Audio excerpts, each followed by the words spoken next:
お、来たね。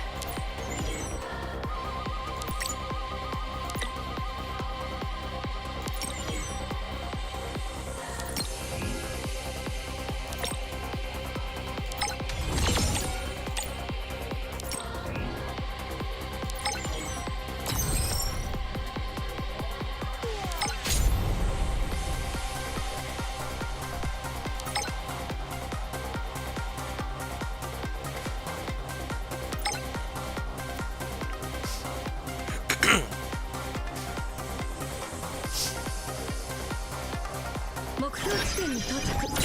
相当作戦を開始します。はい、次のターゲットコンタクト。迎撃準備をしてください。Hey, what's up, Halcyon? This is Aether Gazer. Gotcha game with pretty good combat. How you doing, man? Seeing you've been doing some pretty hardcore stuff on what's it called? Absalom. You're doing fresh file runs, right?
Oh man, I could have sworn I turned that off. Oh, I feel so bad. How did that get turned back on? Oh man, I'm not gonna see that for like 2 months, man. I could have sworn I turned that off. They turned it back on.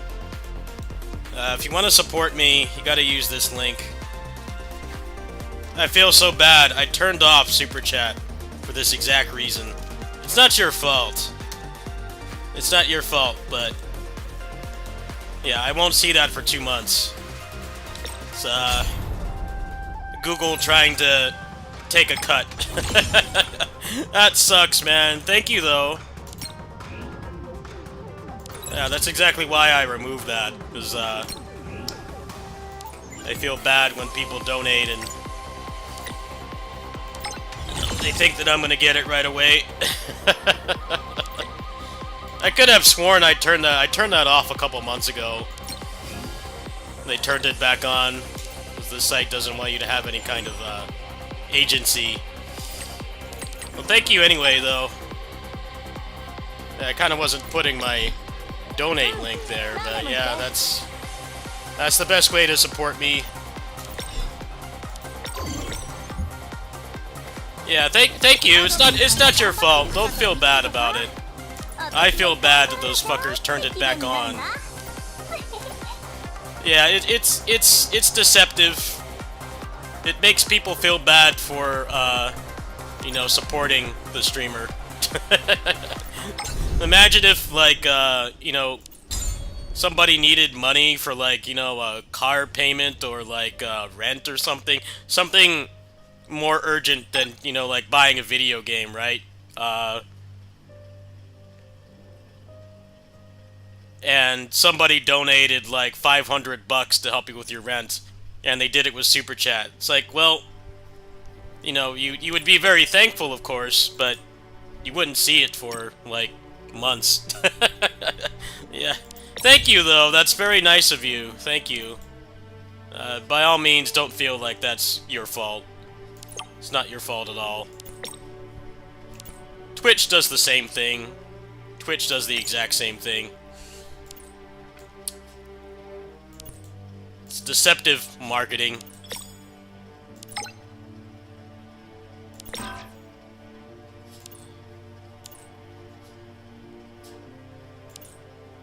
Yeah. See, that's why I put that there. I've gotten criticism from people for having the link there. I'm like, well, that's exactly why I put it there. That's exactly why it's there, because it prevents that from happening, because people are supportive and want to help me, but then it's deceptive marketing. That's all good, though. I got all the games paid for this month. It'll be a nice bonus later on. It's no big deal. Thank you, though. Anyway.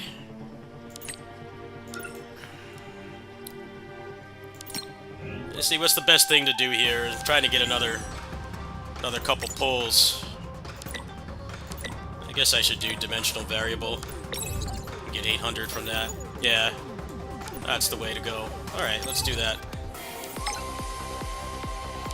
Yeah, that's exactly why I put it there.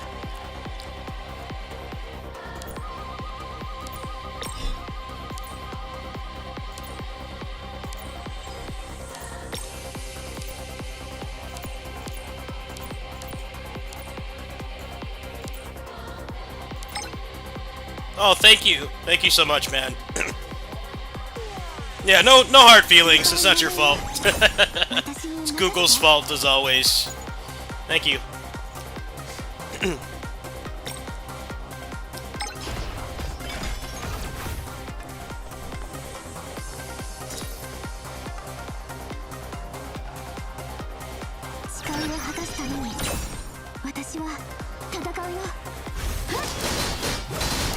I'm sure that's happened, by the way. Like, somebody needs donations urgently, and somebody donates a large amount, and then, like, the streamer has to tell them, like, you know, if I needed that for rent, well, I'm not going to get it for 2 months. It's a shit situation. Anyway, let's continue here.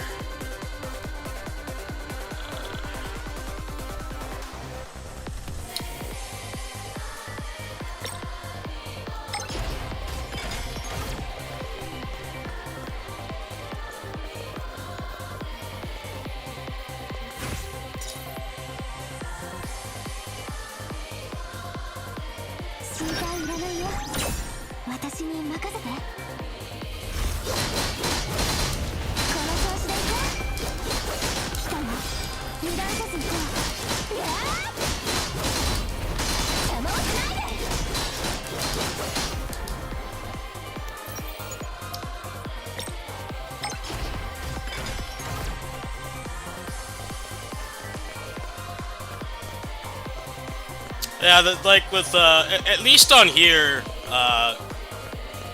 the super chat is a better deal for the viewer. because it's a flat rate. On Twitch, it's a lot worse because on Twitch, you have to buy what's essentially a gacha currency. You know, like a game like this. You know, they'll call it like stars or something else. It's not like actual money. The streamer gets a bigger cut, but the issue is the turnover rate is like at least a month. So, and the viewer is paying more. So, neither of those systems are perfect. They're both flawed, but YouTube's quite a bit better because at least it's a flat rate. Bits is kind of a shit deal for both parties, if you ask me. Because you're paying more to support the streamer, and then they don't get it instantly if they need it for something urgent, like a game or a bill or like a computer part or something like that. There's going to be a turnover, so.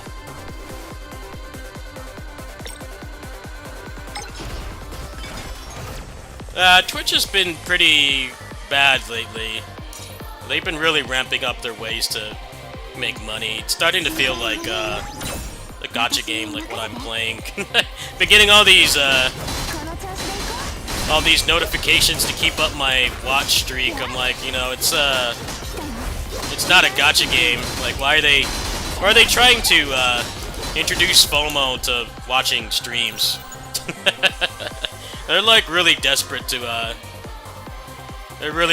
make money. Twitch has been losing money for a long time, and they're getting more and more aggressive with the monetization. And like I said, bits are not great unless the streamer really has to go out of their way to make it worth using bits over a direct donation. Like having some kind of challenge. If there's some kind of threshold that they meet, they play a different game or something, or contest or whatever.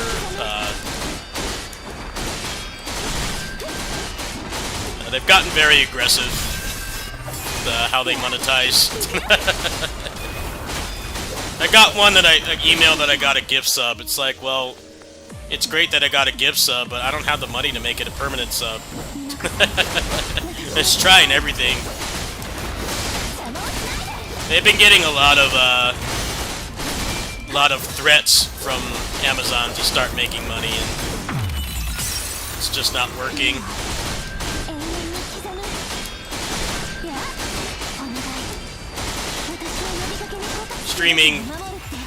Streaming services are a money pit, basically.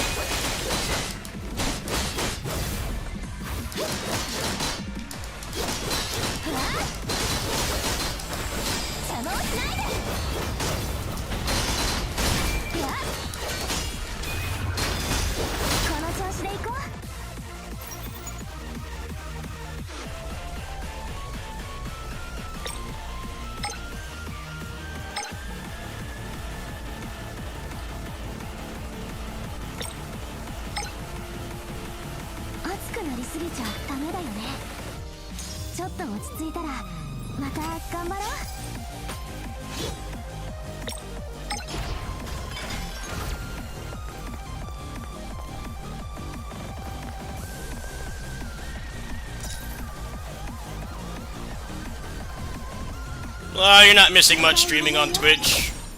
Twitch really sucks for people who aren't partnered. That's why I don't stream on there anymore. It's just a worse viewing experience for you guys, because I don't have the viewership to be partnered. Whereas I am partnered on here, but I'm partnered because of the videos, not the streams. I don't even monetize my streams. I stopped monetizing them. So you guys should get less ads, hopefully. YouTube's quite a bit better for streaming if you're not doing it for a living, or at least like not even supplemental income like I do. It's not worth it. It's a lot better to stream on here because you get transcodes. Transcodes are really nice to have. You know, because a lot of people can't watch at like max quality. It's been said that like a pretty significant chunk of YouTube video consumption is done on mobile. You know, people have to pay for data and stuff, so it's nice to have transcodes. Transcoding is quality options, meaning that the stream is encoded at different qualities, so people can watch at whatever quality they want, you know.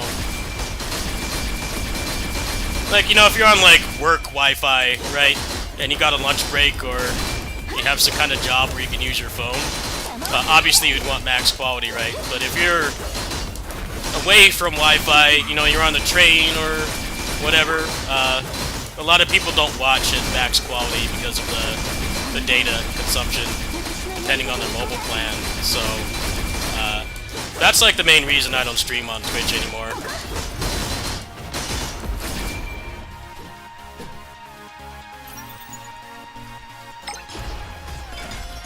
If you don't have transcoding, what happens is,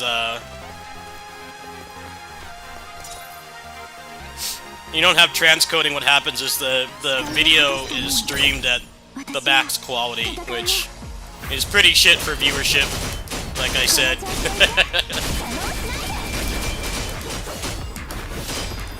There are a lot of people that have time to watch, like, YouTube and stuff while they're doing their job, but, you know, they don't want to watch it 4K. Because that shit is really expensive, you know, unless you got unlimited data, so that's why I stream on here, personally. I don't really do it for money. Most of us don't have unlimited data.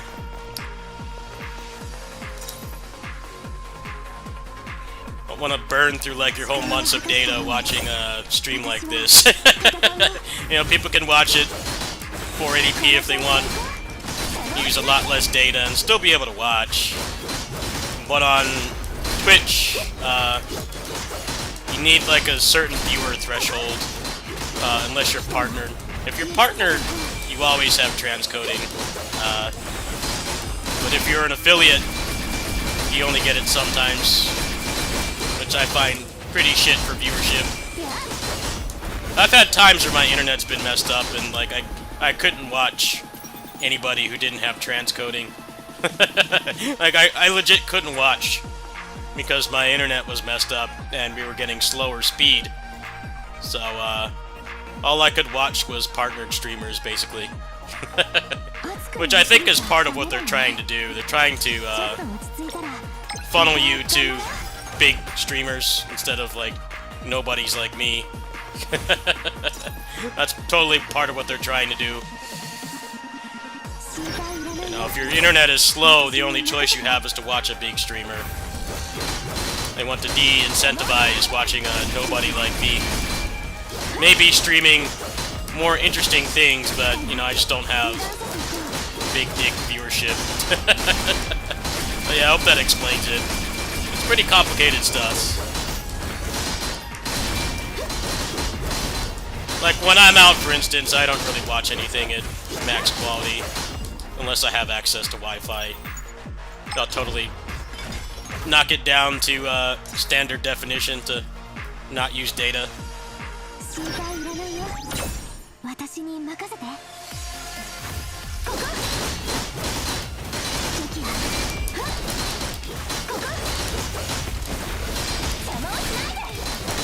What's up, man? Hello. Just farming some grind bits here. I'm gonna play some Windblown and then probably some more Zelio with the mod.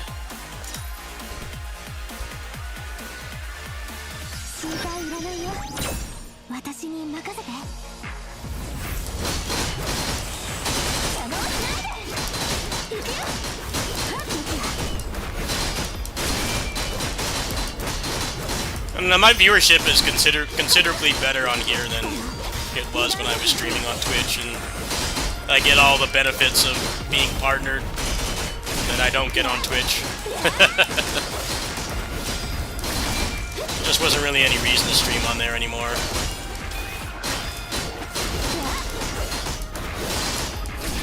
The ads and stuff have made the viewing experience, like, terrible on Twitch, unless you subscribe or pay for Turbo. They've essentially made it that you can't really grow on Twitch.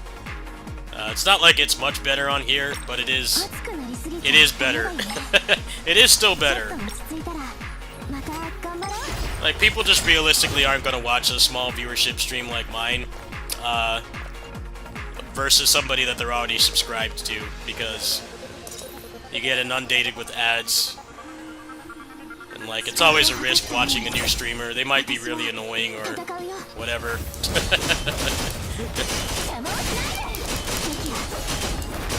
As soon as Twitch started, like, being very aggressive with forced ads, it basically made it so growing on there is almost impossible. Or at least way harder than it used to be. They want to funnel you to people that you already subscribe to. They don't want you to watch new, smaller streams. As much as they like to say that it's about discovery, but that's a bunch of bullshit. It's not. It totally isn't. They want you to find a bunch of streamers that you really like and subscribe to them, and then not watch anybody else, because the ads completely de-incentivize checking out new streams. It used to be, when there weren't so many pre-rolls, and they weren't forcing people to run ads, that discovery was quite a bit better, but now it's in a completely abysmal spot. That's why I don't stream on there. One of those things where your channel had to take off at a very specific time, and if it didn't, just honestly, the chances of you having a good viewership is pretty low. Whereas on here, you can totally funnel people from videos to your stream, and vice versa. Not like it's much better, but it is an improvement.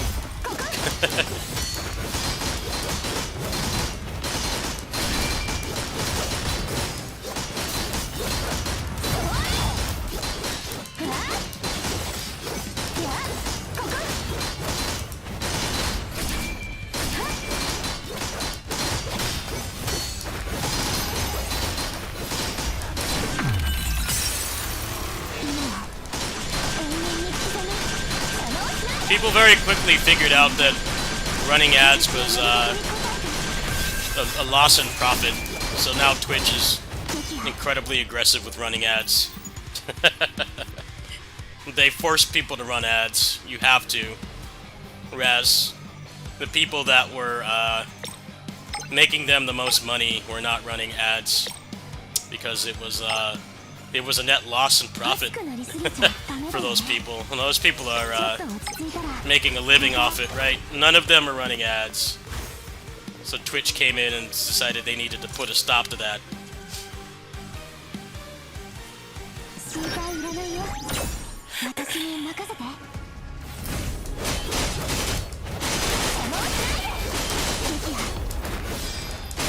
There definitely have been some times where I haven't been able to have Twitch Turbo, and that site is unusable without Twitch Turbo.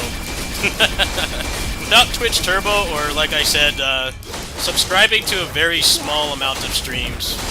You know, maybe you have like 5 or 6 people that you watch regularly, and that removes the ads, but you basically have to have Turbo for it to be watchable. They're doing anything they can to raise profits at the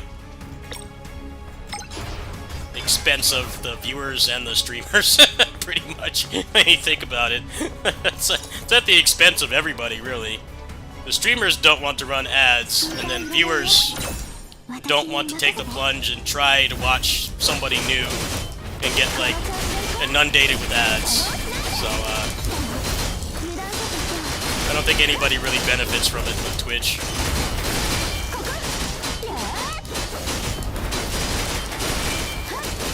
Like, I stopped monetizing my streams. I don't make any money off this, unless the off chance somebody donates, which is not a common occurrence. I turned off the ads. Whatever peanuts they're gonna pay me for those ads is not worth impacting people's viewership. Yeah, exactly. That's exactly what I'm saying. Is people won't watch a new stream. This exact same stream of this like niche game, there is more of a chance of somebody wanting to watch it on here than if I was doing this exact same content on Twitch.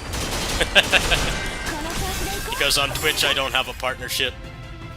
Like, nobody's realistically gonna watch me play this. They have to sit through like 3 minutes of ads to watch this, and you know, they may not be interested in this game, which is fine.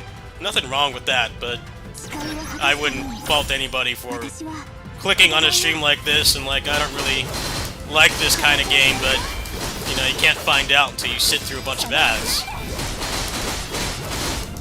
Like I said, it's funneling viewers towards successful, established streamers instead of, you know, encouraging people to take a risk and check out somebody new.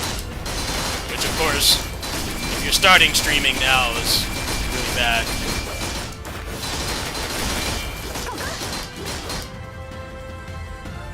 Moving to YouTube is better anyway.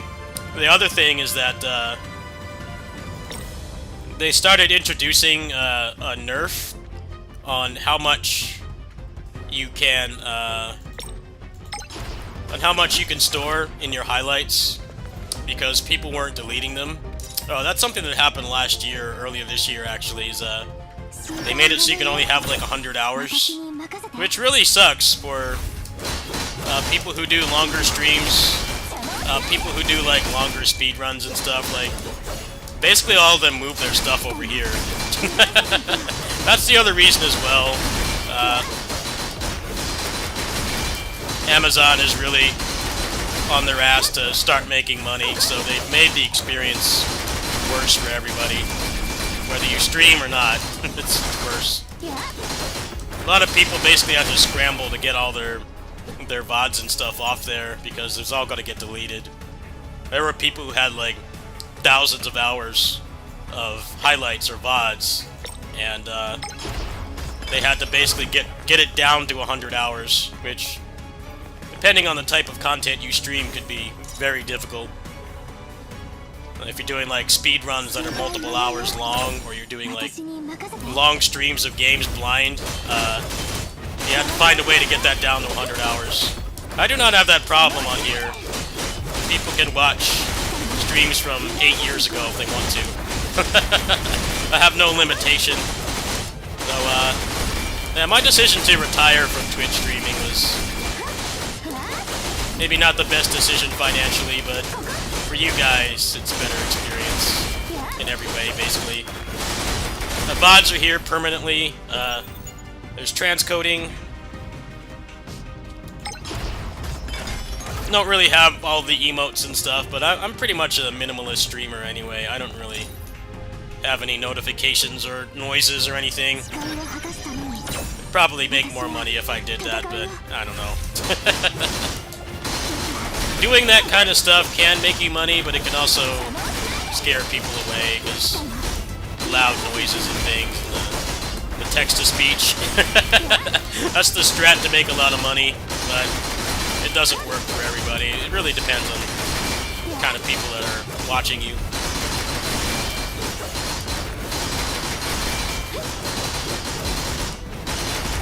7 30-second ads, yeah, exactly. Why would anybody click on a stream of something like this, you know, with my low viewership, if that's the kind of experience they're going to get? You sit through like 3 minutes of loud, obnoxious ads, and then you see the streamer playing something like this. Like, what is this weeb trash? I'm looking for Call of Duty or Arc Raiders or something. You sit through 3 ads to see this. It's like, what are most people going to do at that point? They are going to go to whoever they're subscribed to that's streaming that kind of content.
Twitch is unwatchable without paying for Turbo.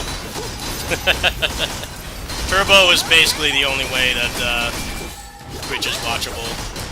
But like I said, you watch the same couple people, and if they're gone or not streaming, you're just not watching any streams, basically. That's basically how it works on Twitch now. They want you to go to the established streamers. They don't want you to be adventurous and watch something new. They do not want that. They make it almost impossible for people to grow. I've had some people come in here because of the Absalom stuff. I'm like, that's pretty cool. That's pretty cool. People would not be doing that if I was on Twitch, basically.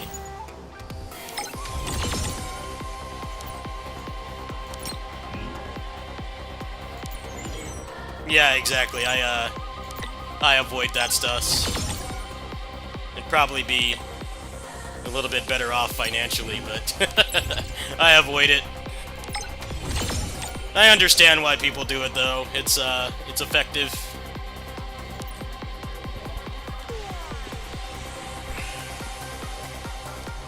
Trying to do this for a living requires some sacrifices, that's for sure.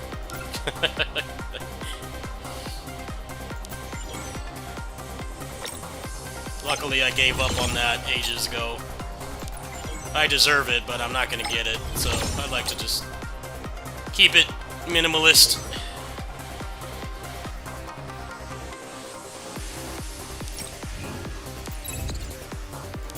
Do not get what I deserve on here, like, at all. 20th anniversary. Not one site reached out. No one reached out. They don't even care. So, if it's gonna be a failure, I might as well not impact people's viewership, viewer experience. Don't really get anything out of it, right? I don't want to do that stuff unless there's a reason for it. I'm just gonna go ahead and do another one, because that should be enough for 10 pulls. Yeah.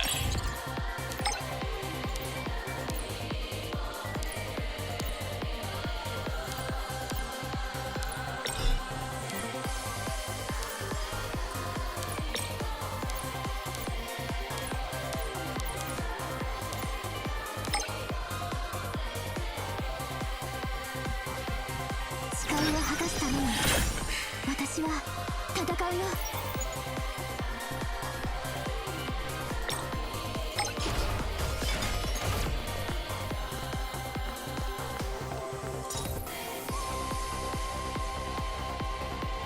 誓いを果たすために私は戦うよ。 Well, see, Halcyon, that's what they want. They want to funnel you to those streamers because they're making the service money. The channel like mine makes them no money, basically.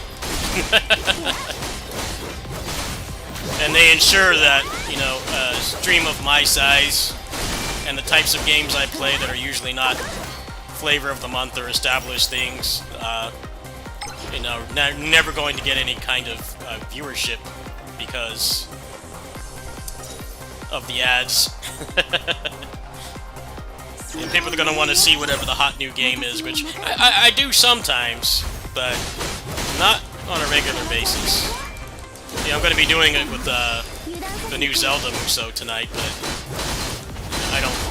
I don't play like, you know, whatever the biggest game is. I'm not that kind of variety streamer. I'm a variety streamer that plays, you know, very specific types of games. I don't play like every major release. Most of the major releases, even if I was making more money and I could afford them, I just have no interest in. A friend of mine really pointed this out a couple years back, how they really have killed discoverability for small streamers with just the constant aggressive advertising.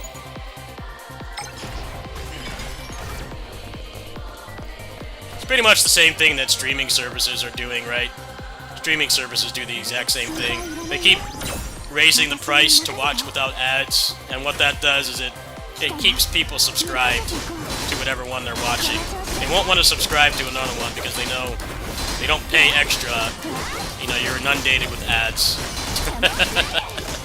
Streaming services have been pulling that same crap for a while now.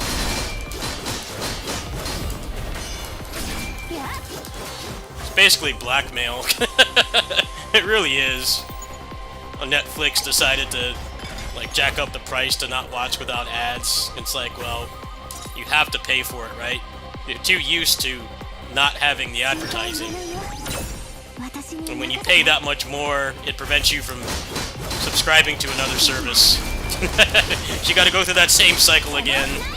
If they have the content you want to watch, you know, you have to consider if it's worth upgrading the ridiculous price hike to not have ads. Streaming is actually, watching movies and stuff and shows is actually quite a bit more expensive than gaming. A lot of people don't want to hear that, but it's definitely true. It's totally true. The average person subscribed to like multiple streaming services now, and it's way more expensive than gaming. Unless you're like a gacha gamer that spends like, you know, insane amounts of money every month.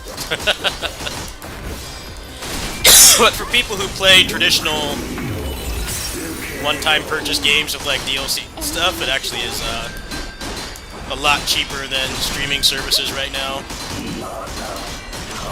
Every major company has tried to break off from Netflix to a fault. We're now watch a wide variety of things. They're on like 6 different streaming services. And then most people are paying extra for ads. That shit adds up, man. It's definitely more than like buying, you know, one AAA game a month. A $70, $80 game. It could actually be considerably cheaper. That's what's really messed up about streaming. It used to be watching things instead of playing things was more cost-effective entertainment, but not anymore. Hasn't been like that for a couple years now. Being a normie and just watching stuff is way more expensive than gaming. I saw this with my neighbor. She's subscribed to like 4 different streaming services, and she hates the ads, so she pays for no ads. It's considerably more expensive than gaming, which is nuts, considering how expensive gaming has gotten lately. Basically pinpointed to when Disney Plus was like probably the turning point.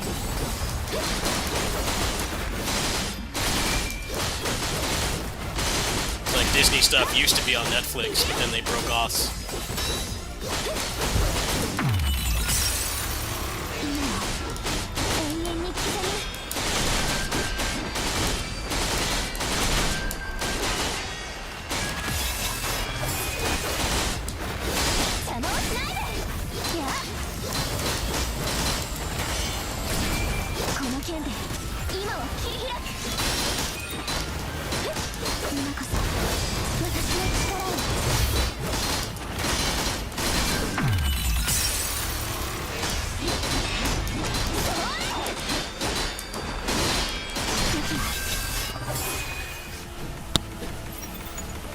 Yeah, I don't know what her her bill is, but it's got to be quite expensive. It really sucks. She's not really able to play games because of her disability, but I tried to introduce it to her. Streaming shows is kind of a mess right now. It's just way too expensive.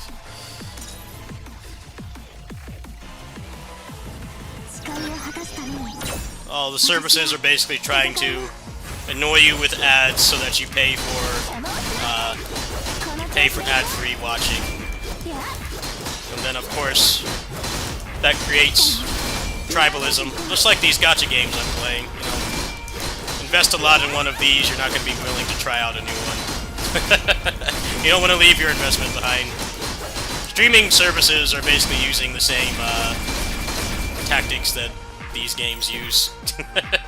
It's like, even if you're a free-to-play player, you still spent time on it, right? So wanting to go to another game is not really what most people want. They want to stay on the same game. I looked at Duet Night Abyss, and I was like, the gameplay looks alright, but I don't really prefer it to what I'm currently playing, and then having to start from scratch and probably being strong-armed to spend money is not something I want, so I didn't even bother installing it. Streaming services, same thing. You're paying a ridiculous price for Netflix and Disney Plus to have no ads, then you're not going to really subscribe to it. You're just going to have to do the same thing again. And they may not have as many things you want to watch.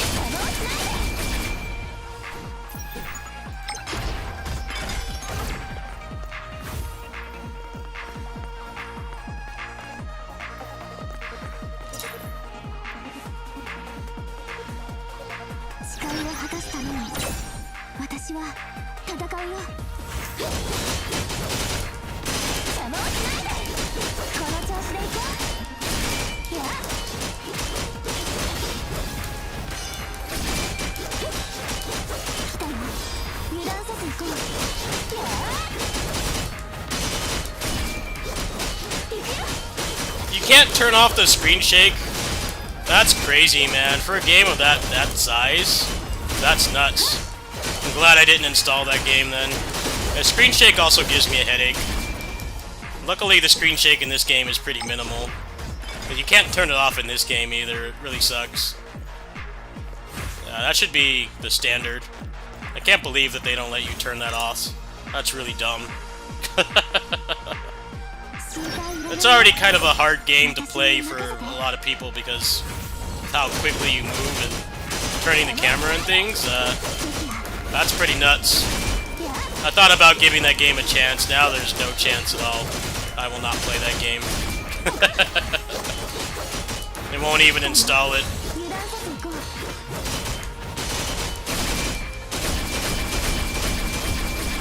Yeah, I hate screen shake. Always the first thing I do when I play a game is turn that shit off.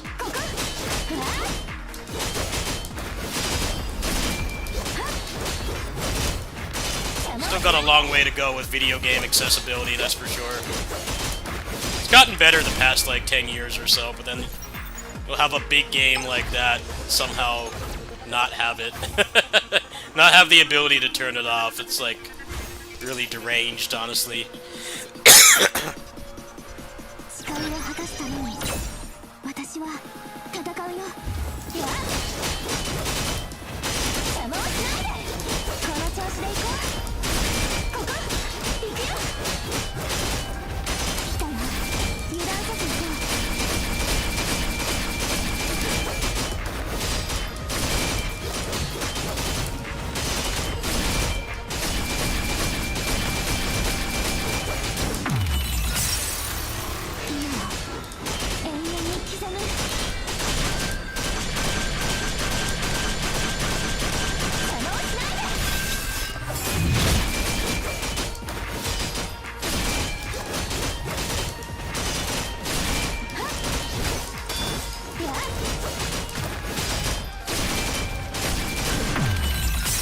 Screen shake off at all times, yeah, I agree. You can't turn it off in this game. They've gotten a lot of feedback about it, but they don't turn it off. Luckily, the screen shake in this game isn't too bad. I don't even really notice it that much.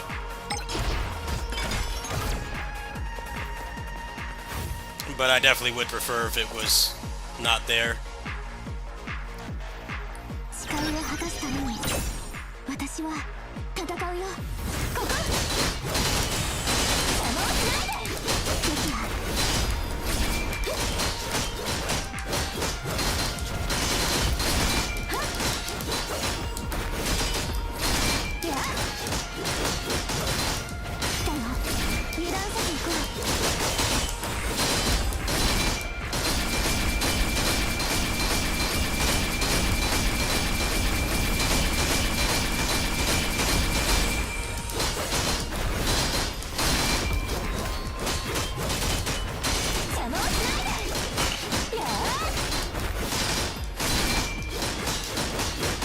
How, Kiana, are you liking the new Fight Forever characters? I saw that they've been letting you do Discord, or what's it called, Parsec streams with them. That's pretty awesome. I should donate to him. Said if you donate a certain amount, you can do Parsec streams with them. That's pretty cool. I gotta look into doing that. You don't spoil it, but that's good to know that they're good to play. I'll have to send him some money eventually, maybe next month. Yeah, he doesn't get a lot of donations.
Where Winds Meet looks cool. I like Wuja stuff, but the whole open world, non-combat part of it looks very overwhelming to me. And given how many service games I'm currently rotating, that game just looks way too time-consuming. Because I'll be honest with you, I don't get views playing stuff like this. There are people who enjoy watching it, but there's also established content creators for these games. Where Winds Meet looks way too time-consuming. I'm more into instant service games like this than ones that are, you know, open world. Wuthering Waves is pretty much designed where when there's a new region, it takes a couple hours, and then past that point, you just fast travel everywhere. It's actually a lot like Dynasty Warriors 9 was like that. There was like that initial couple dozen hours where you're exploring the open world and then you just fast travel anywhere. That's the only reason I play that game.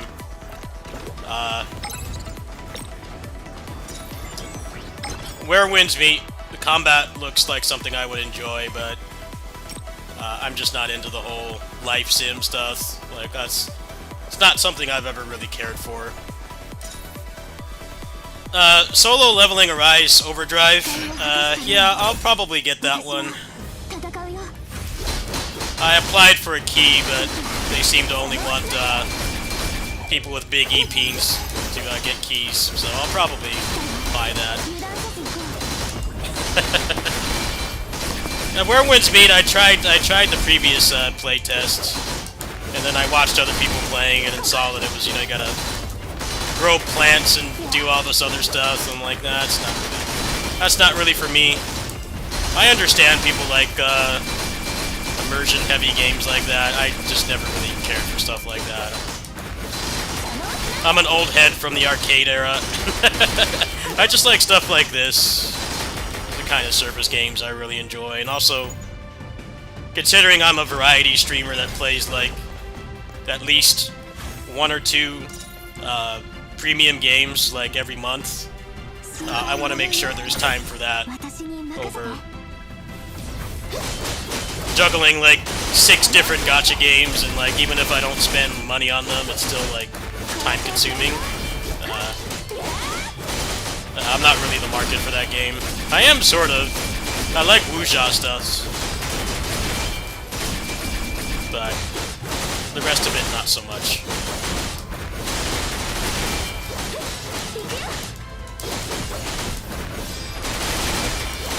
Yeah, Wuja stuff is really cool. I know some people are tired of it, but I've always really enjoyed it since I was a child.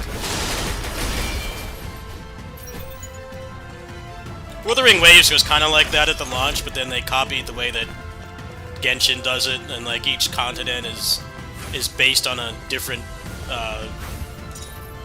region of real life, you know, Earth. I didn't really care for Venusita. I thought, whatever the first area was called, Jinjo or whatever, I thought that place looked really cool, but Venusita didn't really grab me that much.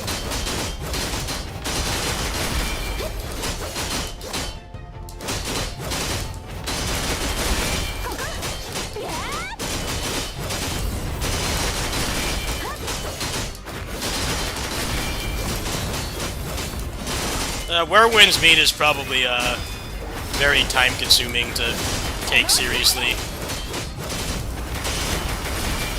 That's like for people who don't play any paid games, basically. That's the market they're going for. They're not going for people like me that have a more balanced, I guess you could call it, diet of games. I play gachas, but I also play, like, paid games, you know, daily, so I gotta think about the time.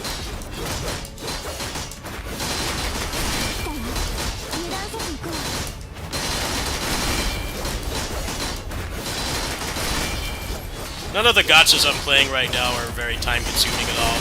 They're pretty, I'm usually on this game only for a couple minutes, but I'm farming for, Bai's SS right now, because I really like that character. I got her weapon already.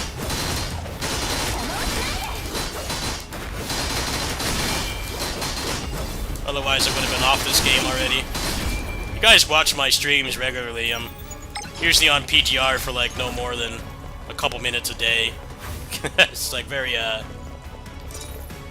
easy to fit it into whatever my schedule is, both inside and outside of gaming.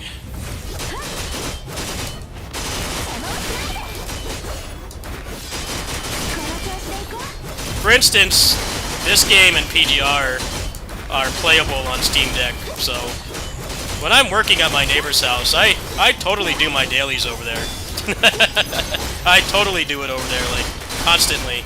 Like, almost always doing my dailies over there. Like, days where I don't stream this game, I still play it. I just play it over there, and that's a big reason why I would continue to play this over, like, Where Winds Meet, which is obviously going to run like trash on Steam Deck, if it even is supported at all. I don't know if that game is supported or not. It's a real crapshoot with gacha games, or service games in general. You can play them on Steam Deck because of the kernel-level anti-cheat. Wuthering Waves, for instance, is an exception, not the norm. They whitelisted Steam Deck because they knew that people that are playing that shit on there are probably spending money on the game, and they're smarter than a lot of the other gacha game publishers. They block Steam Deck. It's like, well, why do you block it? I'm pretty sure the people asking have donated a considerable amount of money. Why would you willingly cut them off like that? But that's a very common occurrence. They earned a lot of goodwill by whitelisting Steam Deck. I mean, the game kind of runs like trash on there anyway, but it's nice for people to have the option. Like, I don't play that game on there for that exact reason. It's not gonna run at like 60 FPS. I'm not gonna bother, but it sets a good precedent that they actually cared to whitelist it, because nobody asking for that is probably playing the game for free. They got to be spending money on the game at that point. You don't punish people for wanting to spend money on your platform. Like Fortnite, for instance, you can't play on Steam Deck at all. They have completely blocked Linux, which is just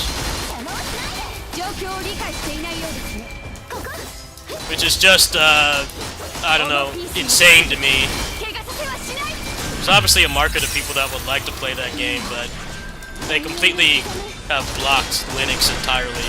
Even if you're not on Steam Deck, if you're on a Linux machine, an actual desktop, you still can't play it.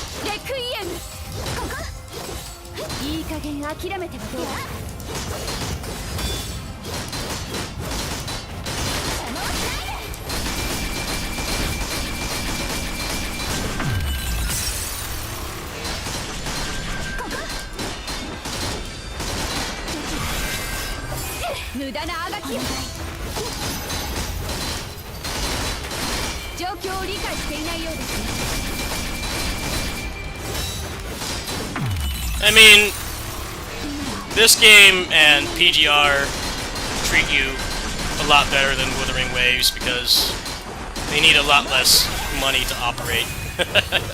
Wuthering Waves is like fully voiced, you know, like motion captured cutscenes and stuff. It really sucks that they copied MiHoYo monetization, but it seems to have worked out for them because it's pretty much the only non-MiHoYo game that's making anywhere near as much money as those games do. So, I would definitely invest more in it if it was not like that, but You guys know I'm living in poverty. They kind of price out people like me, but hey, it seems to be working for them. But if all that 50-50 garbage was gone, I would not complain.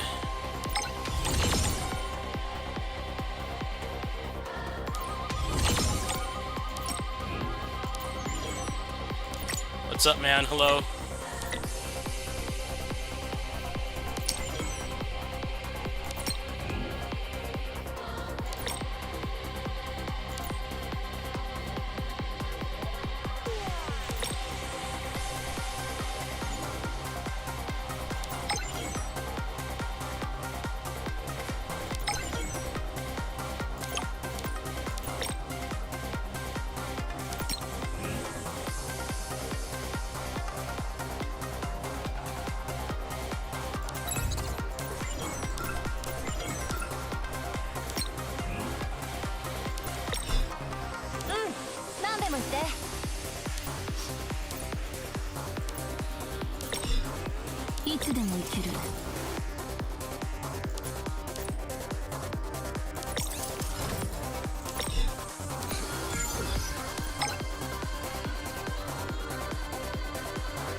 Wuthering Waves is very front-loaded with how you play it, meaning when you start the game and when there's a new patch, it's very time-consuming, but after that point, it really isn't much different than this, where you're on it for a couple minutes.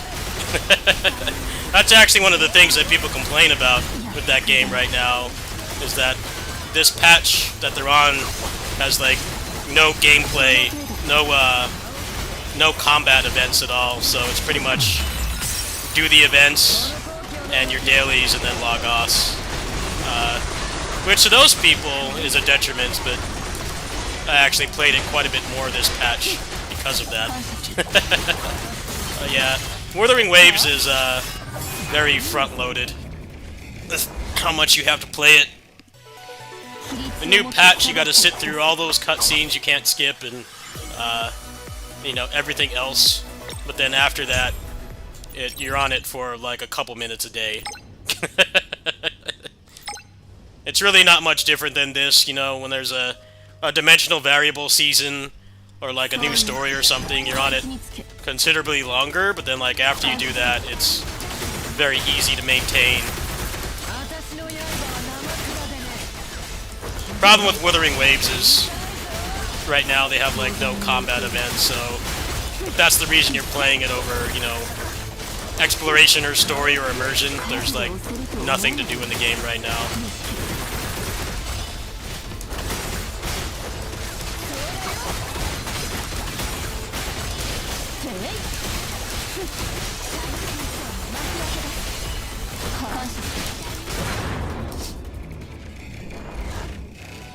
Their idea of a combat event in this patch was Temu Vampire Survivors, instead of having like an actual combat event. And like, you know, that's a valid complaint. I can't fault anybody for complaining about that, but it is what it is, I guess.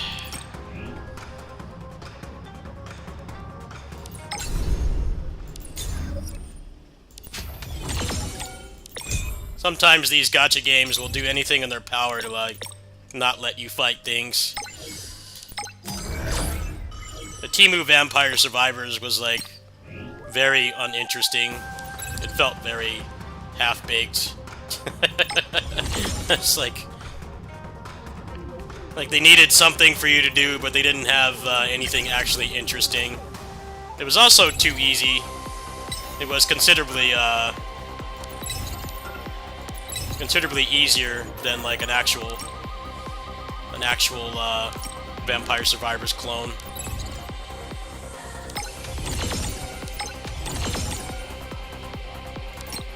Alright, let's do 10 pulls, get nothing, and log off.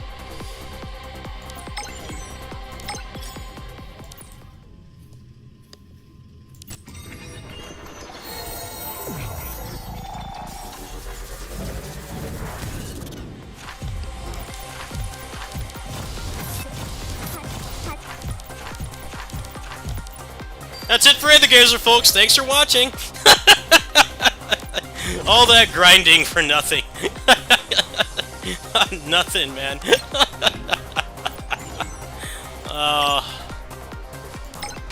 That was considerable amount of effort for no reward. That's all right. I'll get the character by the end of the patch. I'll get another copy by the end of the patch. I finished up the battle pass, so it'll be maybe later tonight. I'll stream some more story to get some more pulls. Alright, let's move on. I gotta finish up PGR, and then it's gonna be real video games after that. That's about what I expected. Did the coal mining and got nothing. And went to work in the mines and have nothing to show for it. That's how it rolls.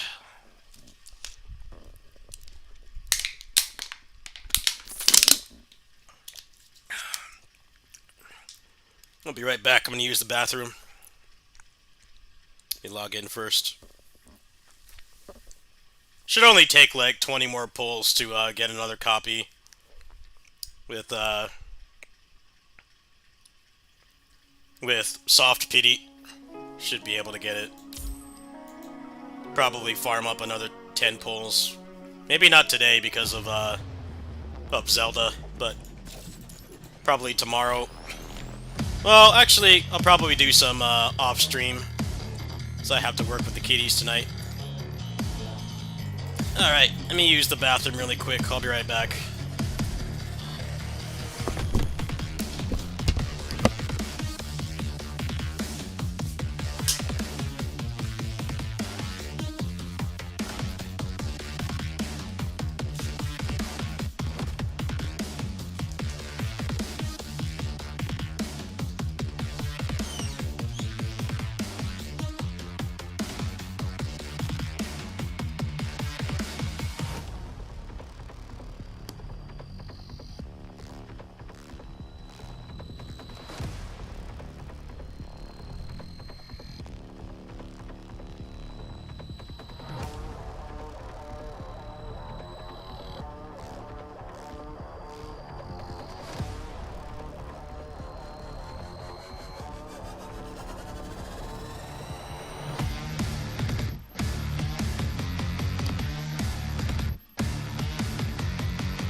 Yeah, what's up, Alvi? You're here for the tail end of the waifu games.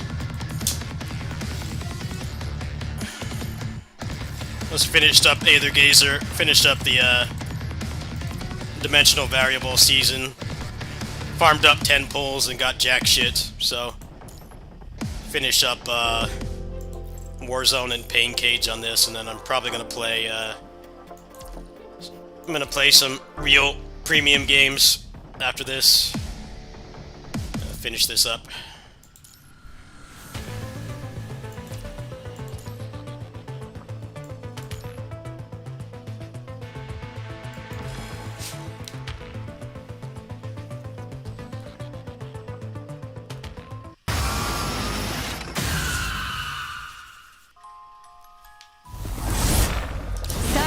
さあ永遠へと歩みなさい。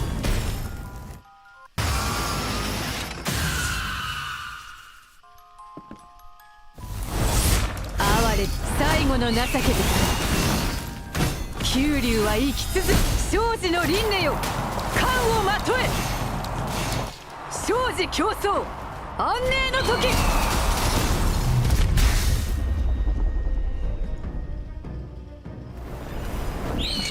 Yeah, Aether Gazer is a very underrated gacha, but 見届けましょう。 the problem with Aether Gazer was the launch was quite bad.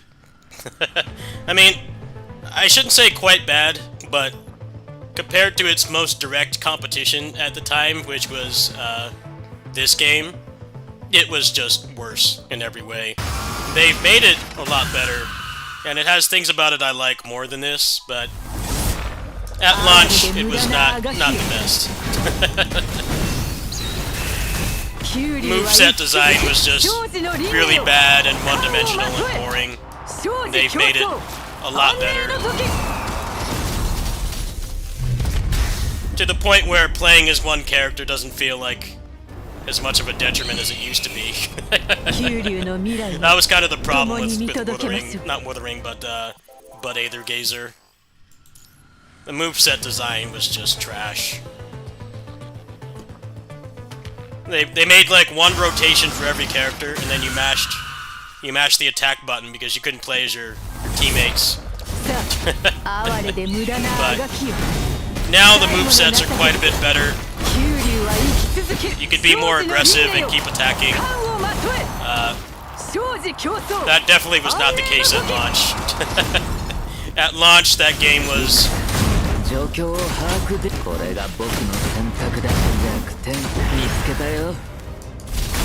launch, that game was do your rotation and then mash the attack button for 10 seconds and repeat.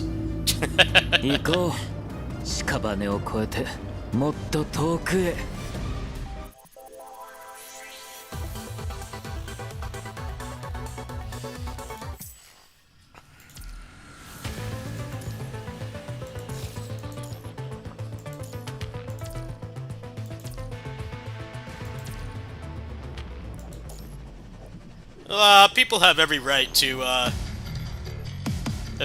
not want to try a new game. Like I said, like I mentioned earlier at the beginning of the stream, it's the same tactics that streaming services use. Increasing the price of streaming services is not something they do just to make more money. They do it to encourage tribalism, and they don't want people to go away. Like, even though they're raising the price, leaving is quite difficult. It's actually pretty much like a toxic relationship when you think about it. You know you're better off elsewhere, but you know you have a hard time leaving. That's how Netflix and Disney Plus have gotten away with jacking up the price. They know that if the people want to switch to another service, they're not going to have that same content, for one. And then they're also going to have to pay more. And whatever the price is that they're hiking to get rid of ads is nowhere near as much as starting another service with no ads.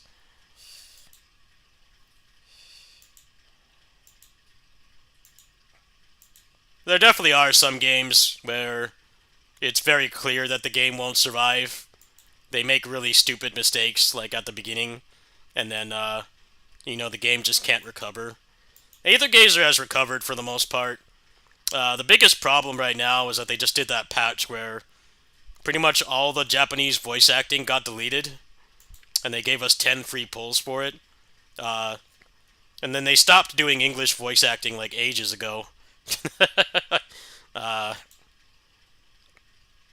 Honestly, I always feel like in niche games like that, doing English voice acting is a waste of money, because of the types of people that play are usually weebs who don't like English voice acting. But if you're gonna do it, you gotta stick with it, right? Don't just cut it off randomly. But that's exactly what they did. It's like, oh, we're not doing English voice acting anymore, then what was the point of doing it? You know that like 90% of the people playing that game are gonna be on Japanese. Like, Like, commit to it. Commit to it or don't do it at all, as far as I'm concerned.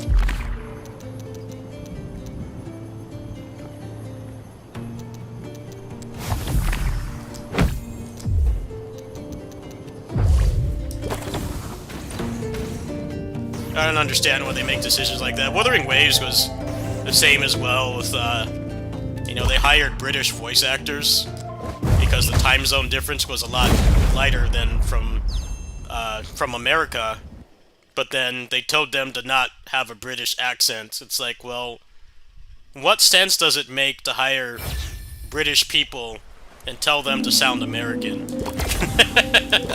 And you could tell that, like, they couldn't do it. They couldn't do it. I can't sound British, right? I've been told I would be good at voice acting, but I'm gonna be honest with you. You tell me to sound like I'm from the Bronx or from the United Kingdom or something, I can't do it. That's just not something that I can do. But somehow they thought that that was a good idea. And the voice acting got way better when they let them talk like the way that they normally talk. The first patch was like, don't sound British. It's like, why? What sense does that make?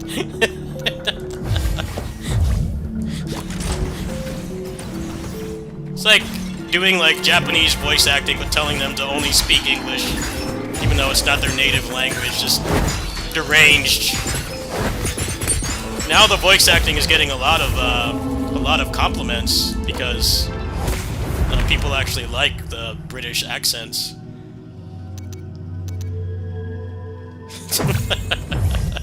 It's so stupid when you think about it. To hire people that naturally speak a specific way and then tell them to sound like they're from California. Why would you do that?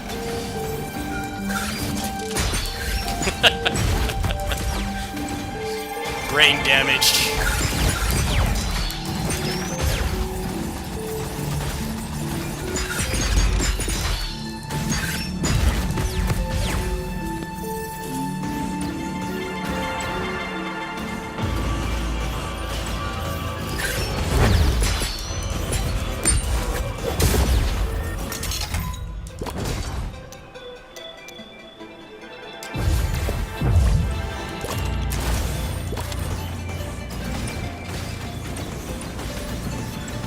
I was told that the decision to use British voice actors was because of time zone difference, which makes sense.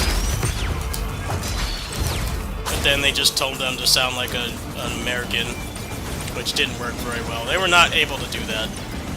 Reminded me of Power Rangers when they started hiring actors from New Zealand, and like the acting got a lot better, but just like Wuthering Waves, they told them to sound American. Some of them could not do that at all. Like, bless their hearts, they could not do an American accent at all. It would constantly break and slip. It's like, just, you know, there's people from New Zealand all over the world, right? Like, why do you have to make them sound American? Especially if they're not even capable of doing it convincingly. What's up, man? Hello. How was your trip?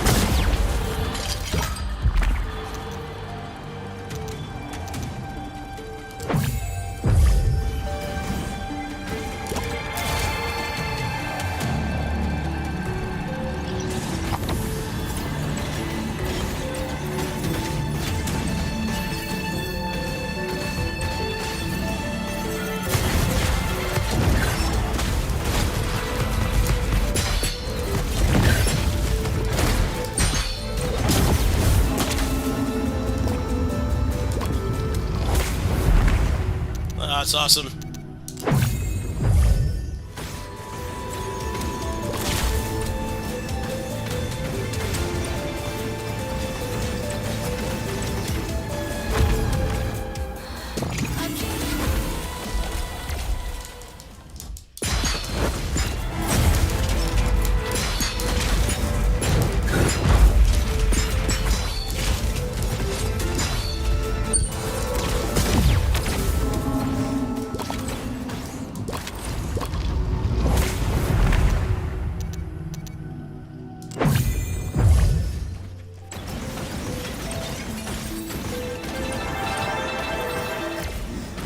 Oh yeah, by the way, if Absalom's on sale, I could get it for you. You helped me on Wuthering Waves, but last I checked, it's still not available.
Hello.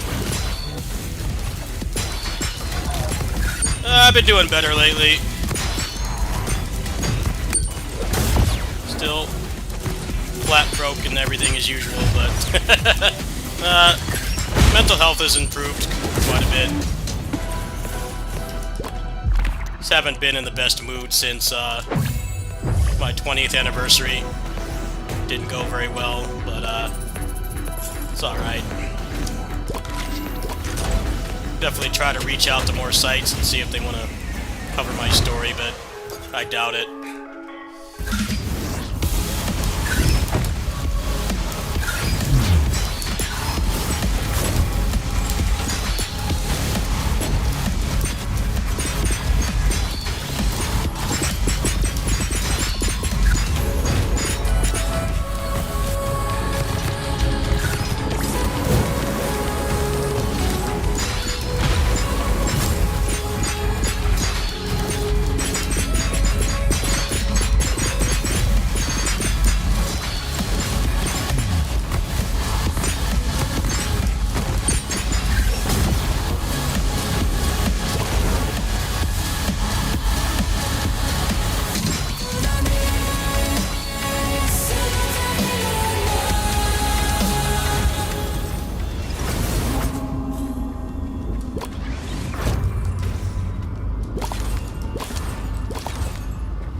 Oh, this is windblown.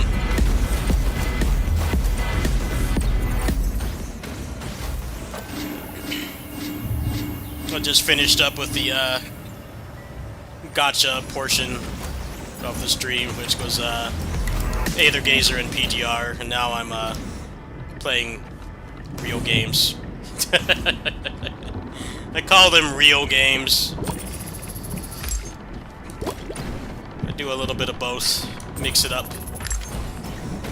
It was about an hour of Aether Gazer that ended up fruitless because I got nothing. I farmed up 10 pulls and got nothing. So I need to palate cleanse with actual paid games with no gacha.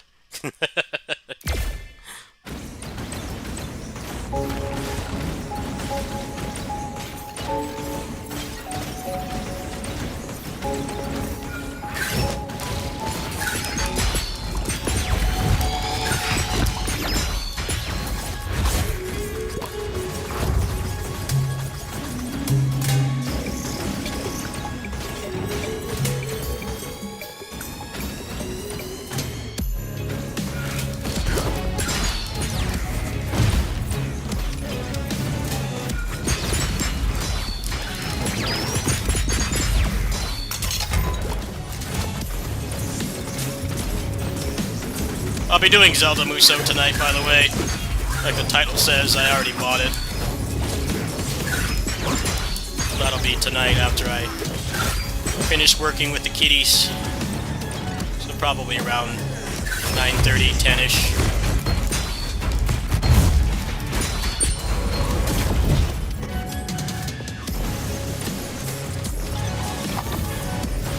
I was supposed to take the day off today, but I took it off yesterday because I was just very tired.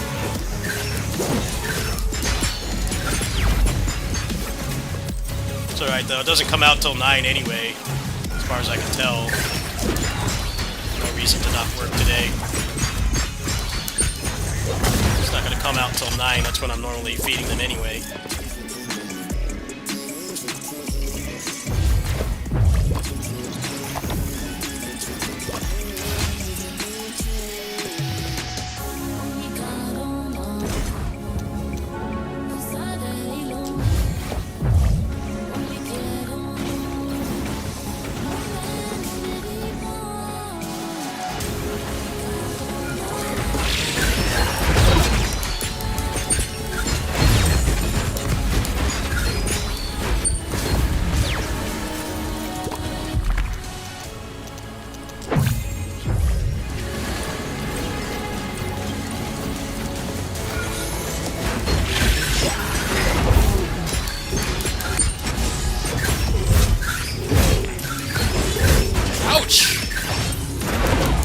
Calm down!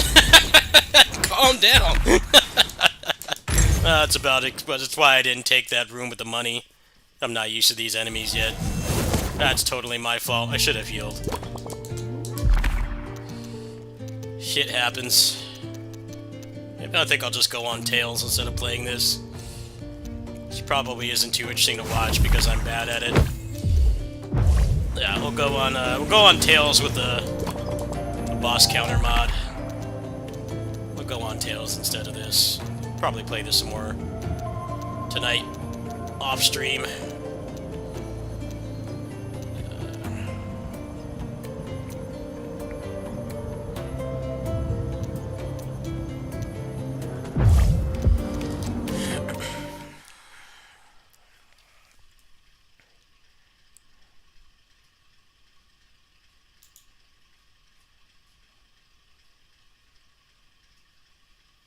If you're asking if I'm okay, I've been doing a little bit better. I've been very depressed about the channel, but other than that, I've been alright.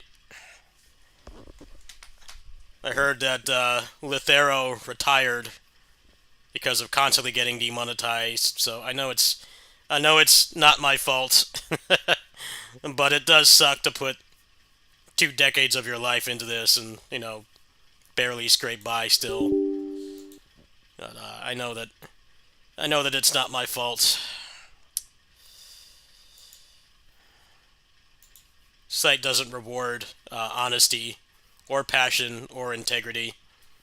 It's pretty much just lying to people is what they want.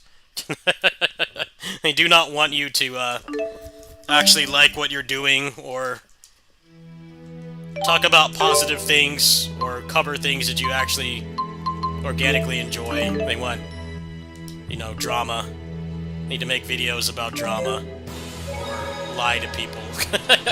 That's the YouTube meta, and it's been like that for a while, but it's actually gotten even worse lately.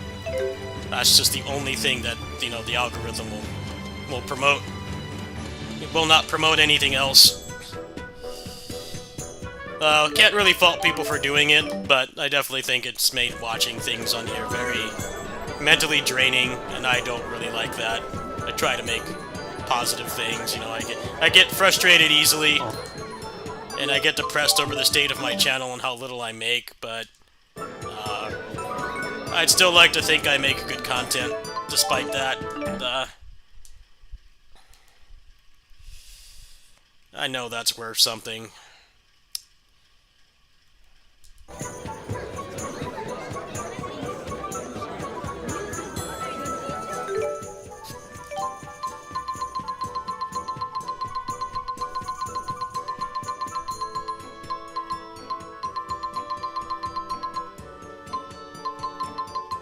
If anybody has connections at, like, gaming sites that would like to cover my story, by all means, contact me. I'm not very good at the self-promotion thing, which is definitely a reason why I don't do well, but...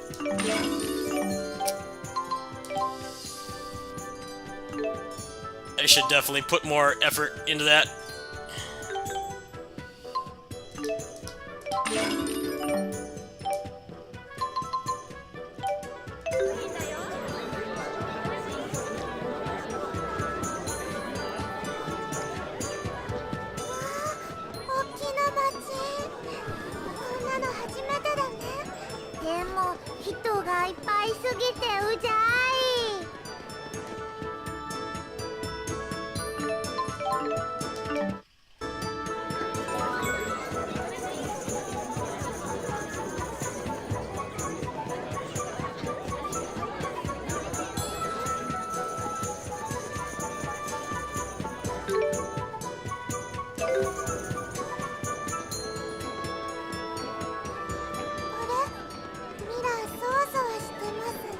Hmm.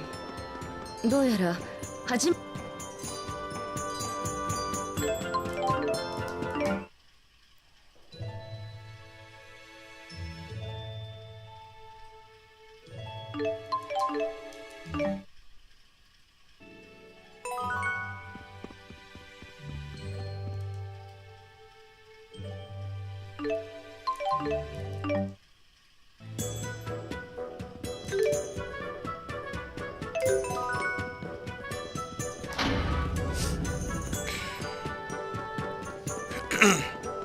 Apparently the Thero quit. He quit making videos despite, like, making really high-quality content. He quit because, essentially he kept getting demonetized. And those videos that he makes are way more high effort than mine. It probably takes dozens of hours to make one, so... yeah, I couldn't blame anybody for quitting. Seems like he's made a decent name for himself streaming. So,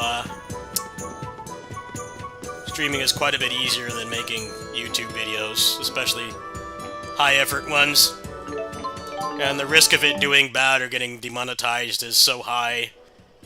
You know, he probably is making a more comfortable living not doing that by just streaming, which is kind of messed up. But, yeah, that's why, a lot of streamers have editors or vice versa. He's just like stopped making videos because it's such a crapshoot.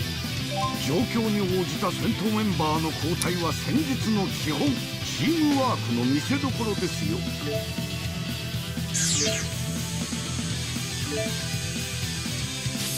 さて、行きましょうか。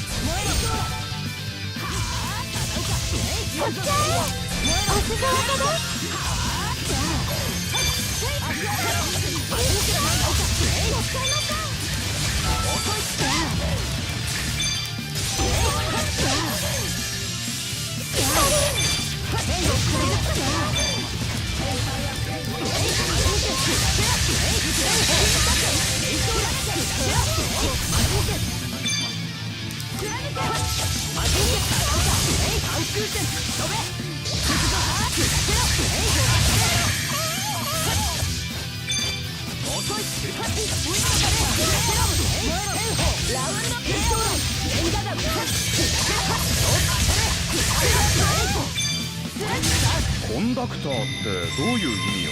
旅行でみんなを連れて歩く。そりゃツアーコンダクターだろ。というツッコミを戦略的に引き出すものですよ。了解。ボケ担当ってことだな。おっと成長期でしょうか。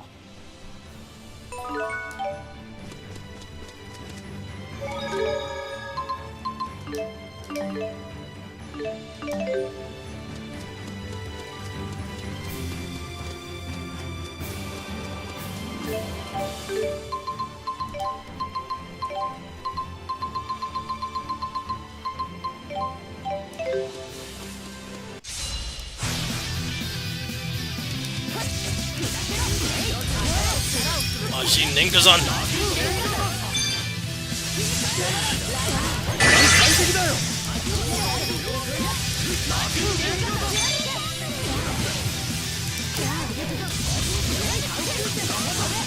お次はドイツだ。さすがアルビン。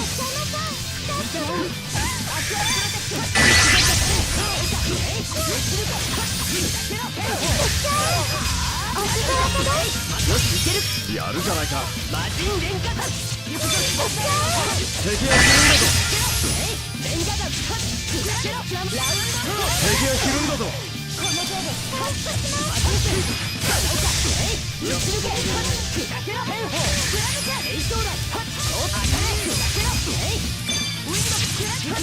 戦いは好きじゃないけど、いい感じだ。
ま、こんなもんだよ。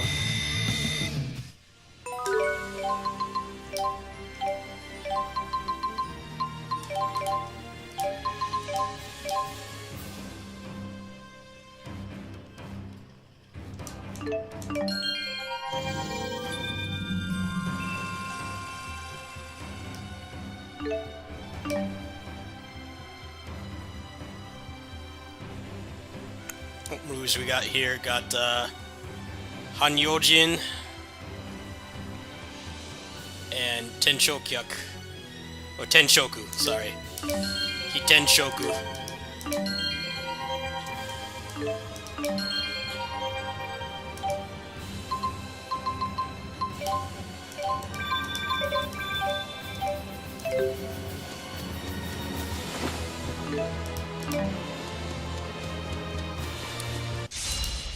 ここは僕がやるよ。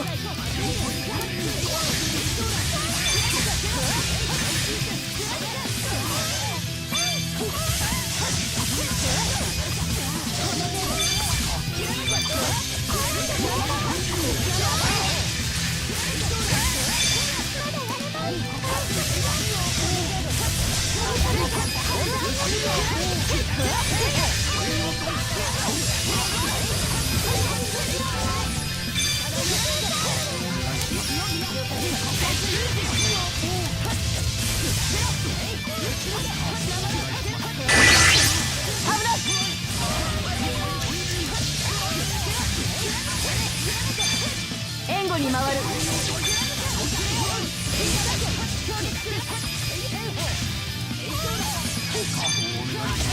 How's the volume? I turned it down a little bit because I had to I made that video about the mod.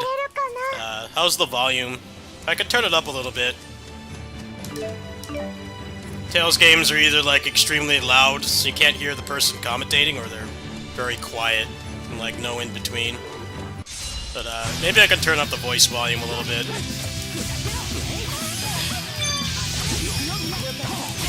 It's hard to tell when I'm making a video and I'm not streaming.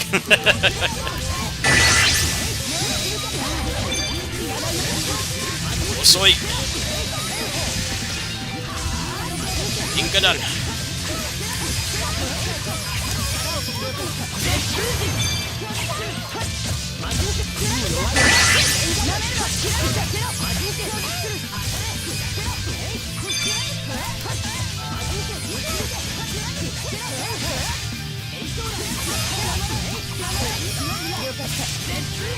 Sepujin.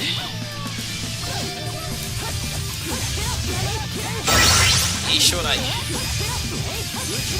私は使命を果たす。どんなことがあろうともミラの意志が伝わってくる。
将来。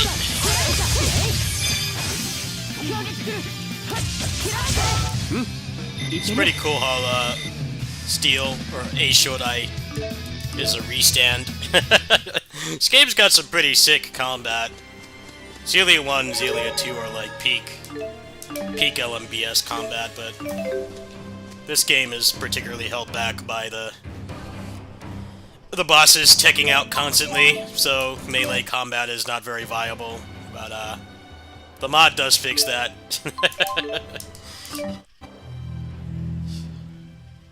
I think this, Destiny Remake, Zelia 2, Innocence and Heartsar are like best LMBS combat.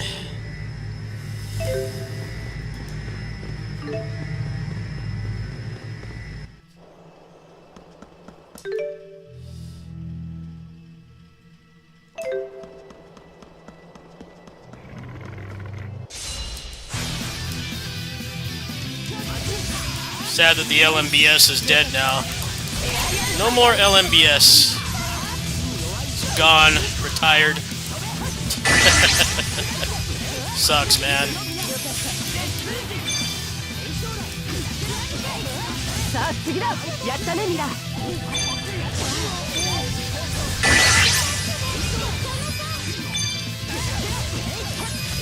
Rest in peace, linear motion battle system.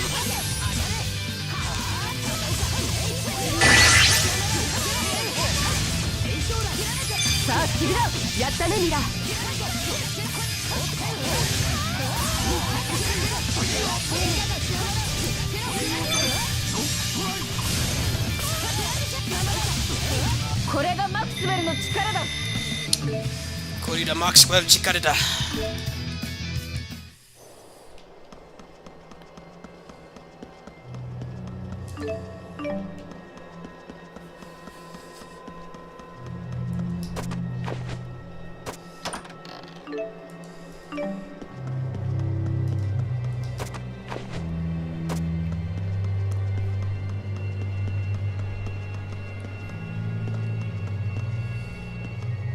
I actually really like the English dub in this game. The problem is Mila's lisp from Bamco using a dollar store mic to do the dubbing for this game. It's very distracting. It's pretty interesting. A lot of people will say that the actress has a lisp. She does not have a lisp. It's just, some people have been saying you need to be more considerate of people with disabilities. I'm like, yes, that's true, but she doesn't have a lisp. It was the recording equipment.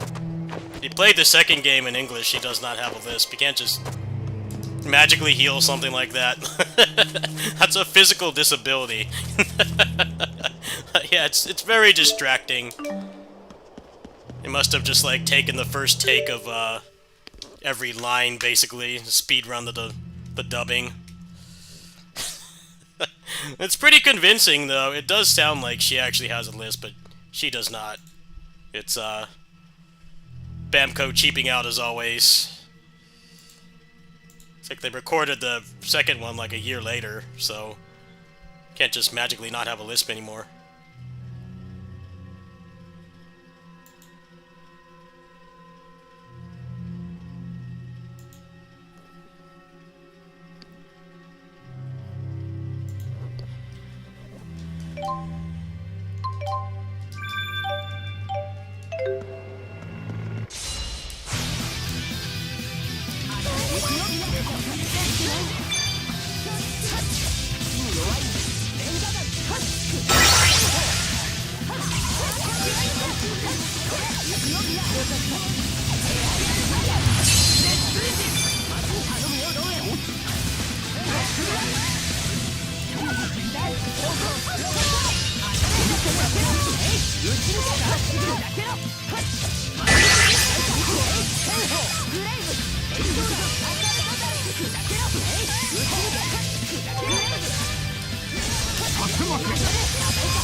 いい感じじゃね？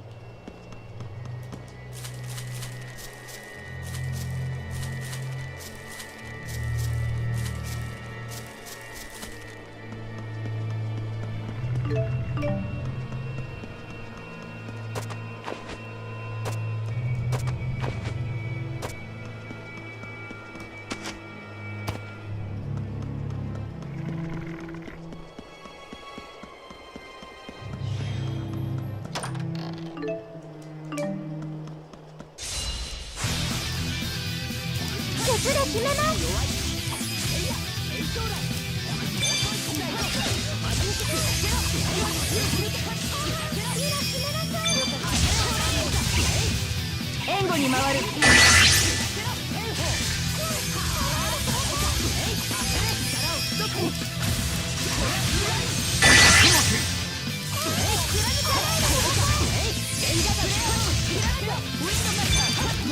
インド勝った。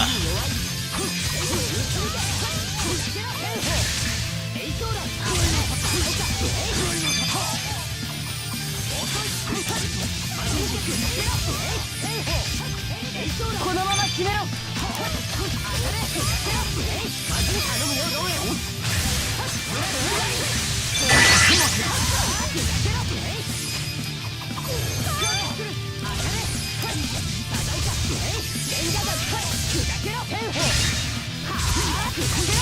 お見事でした。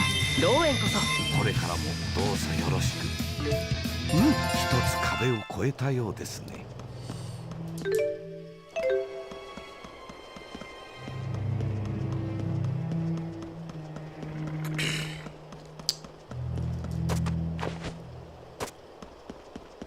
Yeah, hopefully this game gets more mods. It's a good game, but the boss fights are... well, they're not trash.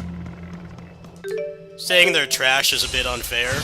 It's more just that they didn't think of the implications, the consequences of making it so they tech out so much. It doesn't make the game harder, that's the thing. It makes not getting close to the enemies the most effective strategy, which is not very interesting. Like, if you were playing this game with, you know, like a partner, or like a family member, or like your kids or something, and they're like not mega sweaty about these games, and they played like the mage, they would be more effective than you, than what I'm doing. If I was playing this game with somebody, like right now,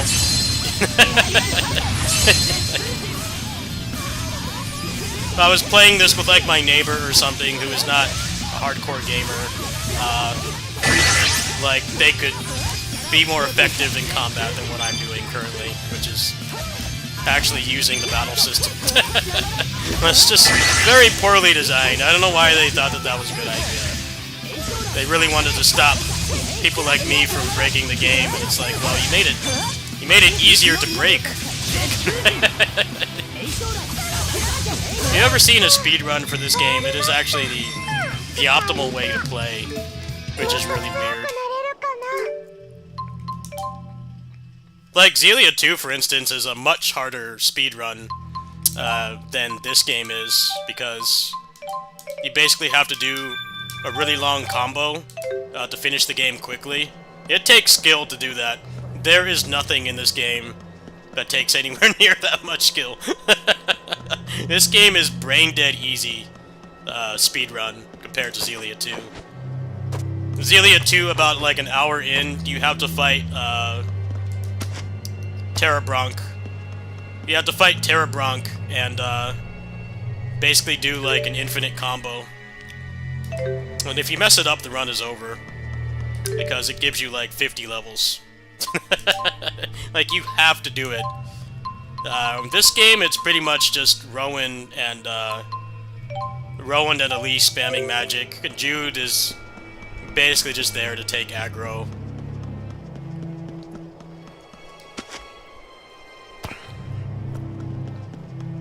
I guess they realized it was stupid, so that's why in the second game they don't have that anymore. It's just dumb design. Trying too hard to nerf style play to the detriment of playing the game casually. To the point where I'm sure there were a number of people who played this game with like their wives or kids, and I guarantee you, you know, they were doing more damage than, you know, the person in the family or relationship that was not doing combos and stuff. And that's pretty terrible design. Like, playing multiplayer with people who, you know, aren't sweaty about melee combat has always been viable, but this is definitely the Zelia Tales game where it's better than playing as intended. Like, if you had, like, your wife or girlfriend or something, or, like, your kid, just playing Rowan and spamming Fireball, they would be, like, probably doing, like 5 times the damage of you. Like, actually, you know, using the battle system and stuff. That's really stupid. Like, Rowan is insanely busted. Jude cannot do, like, anywhere near as much damage as Rowan. Rowan is insanely powerful. Jude is really fun to play because the battle system is good, but he's, like, actually not really that good in this game. Shoha Majinken is pretty good, but I don't really think he still holds a candle to Rowan. Rowan's doing, like, crazy damage from the other side of the map, doing Fireball, and then also proccing Burn, which is an insanely high damage over time tick. Like, Jude just cannot compete. I think with this mod, the melee characters will probably be quite a bit better. It'll be interesting to see how that plays out the next couple days of these streams, but it may not make as much of a difference.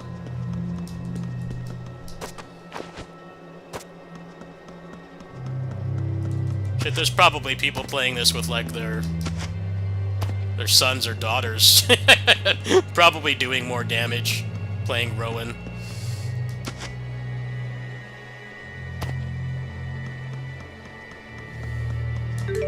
really poorly balanced Tales game. This is one of the few Tales games where the main character is like not top tier. A lot of people say they're always the protagonist is always OP in Tales games. Like that's not always true. I'd argue this Abyss especially. Guy is leaps and bounds better than Luke. Guy walks circles around Luke. Luke is okay, but he is not on the level of Guy. Innocents are as well. Spada and Hermana are like crazy busted. Ruka's okay, but he isn't anywhere near as good as them. And then this game, of course. Zelia 2 is back to normal, though. Zelia 2 is... Luger is, like, 1,000 times better than everybody else. No one else can even come close, especially with the power combo system. No one can compete with Luger. They can come close, and it's definitely less of a disparity than this game, where everybody who's melee focused is just at a native disadvantage. But yeah, he's still the best character by a lot. Mostly because he can do the longest combos. Also, he's the only character that can hit every element. Also, because he can hit every element, he is doing more damage than every other character in the game. Because when you proc elements in Zelia 2, you get a power combo bonus, you get an attribute bonus.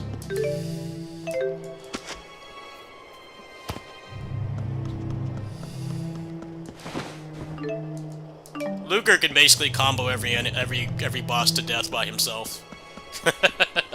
But the thing that sets it apart from this game is that it takes skill to do that.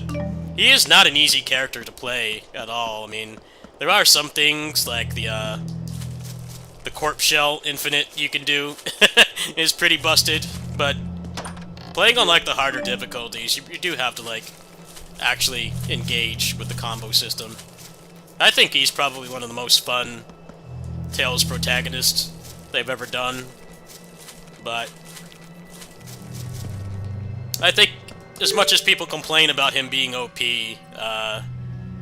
it's better than this game, where the optimal thing to do is just spam magic.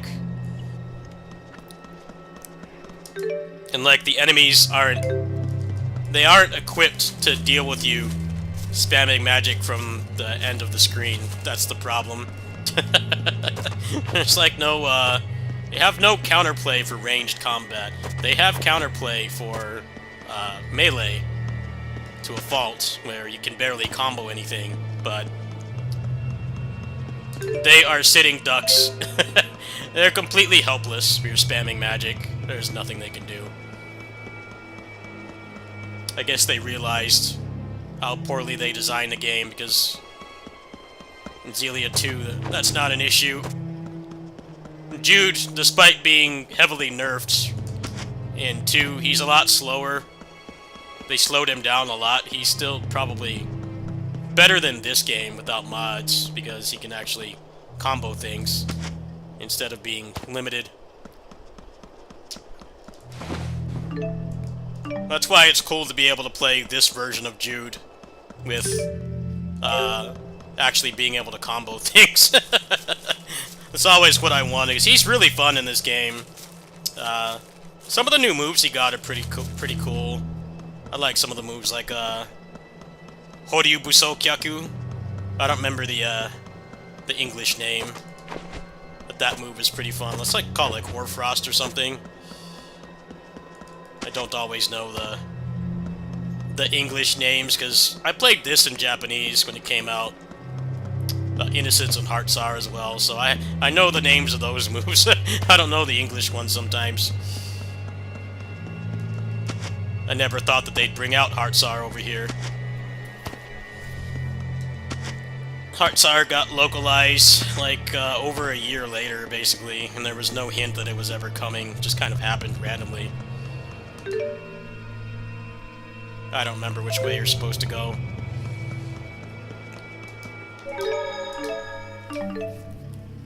Ugh. Oh, maybe I should get some more rest. Got a long stream night ahead of me with Zelda. I think I'll call it there.